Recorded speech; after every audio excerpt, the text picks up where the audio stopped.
स्वामी Vivekananda story 1। यह कहानी स्वामी विवेकानंद के बचपन की है। स्वामी जी बचपन से ही मेधावी थे। वे जब कुछ कहते, साथ ही मंत्रमुग्ध होकर सुनते। एक दिन कक्षा में वो कुछ मित्रों को कहानी सुना रहे थे। सभी साथी इससे सुनने में मग्न हो गए। स्थिति ऐसी थी कि उन्हें पता ही नहीं चला कि शिक्षक कक्षा में आ गए और पढ़ाना शुरू कर दिया। इसी बीच कक्षा में फुसफुसाहट ने शिक्षक का ध्यान खींचा। उन्होंने कड़क आवाज में पूछा कि कौन बात कर रहा है। छात्रों ने स्वामी जी और उनके साथ बैठे छात्रों की तरफ इशारा कर दिया। इससे नाराज शिक्षक ने उन छात्रों को बुलाया और पाठ से संबंधित प्रश्न पूछने लगे।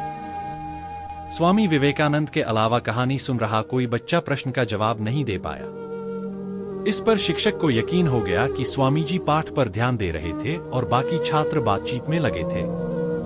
इस पर उन्होंने स्वामी जी को छोड़ सभी को बेंच पर खड़े होने की सजा दे दी। सभी छात्र एक एक कर बेंच पर खड़े हुए तो उनके साथ स्वामी जी भी खड़े हो गए। इस पर शिक्षक बोले, नरेंद्र तुम बैठ जाओ। यह सुनकर स्वामी विवेकानंद ने विनम्रता से खुद के लिए भी सजा के लिए आग्रह किया। उन्होंने कहा कि सर, मैं ही इन छात्रों से बात कर रहा था। उनके सच बोलने की हिम्मत से प्रभावित हुए बिना कोई नहीं रह सका। स्वामी विवेकानंदा स्टोरी 2। अमेरिका में स्वामी विवेकानंद से जुड़ी प्रेरक कहानी के अनुसार अमेरिका यात्रा के दौरान स्वामी विवेकानंद एक पुल से गुजर रहे थे। रास्ते में उन्होंने कुछ लड़कों को निशाना लगाते देखा, लेकिन इनमें से कोई सही निशाना नहीं लगा पा रहा था। इस पर स्वामी विवेकानंद रुके और बंदूक संभाल ली। उन्होंने एक के बाद एक लगातार कई निशाने लगाए। इस पर लड़कों और अन्य लोगों ने पूछा कि आपने यह कैसे किया, तो उन्होंने कहा, जो भी काम करो अपनी पूरी एकाग्रता उसी में लगा दो, सफलता अवश्य मिलेगी।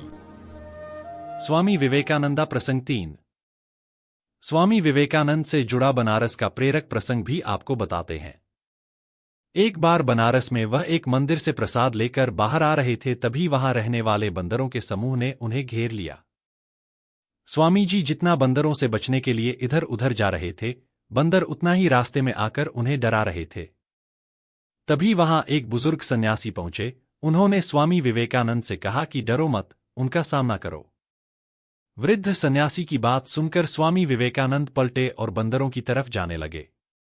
इस पर सारे बंदर भाग गए और वे पूर्ण निर्भय हो गए।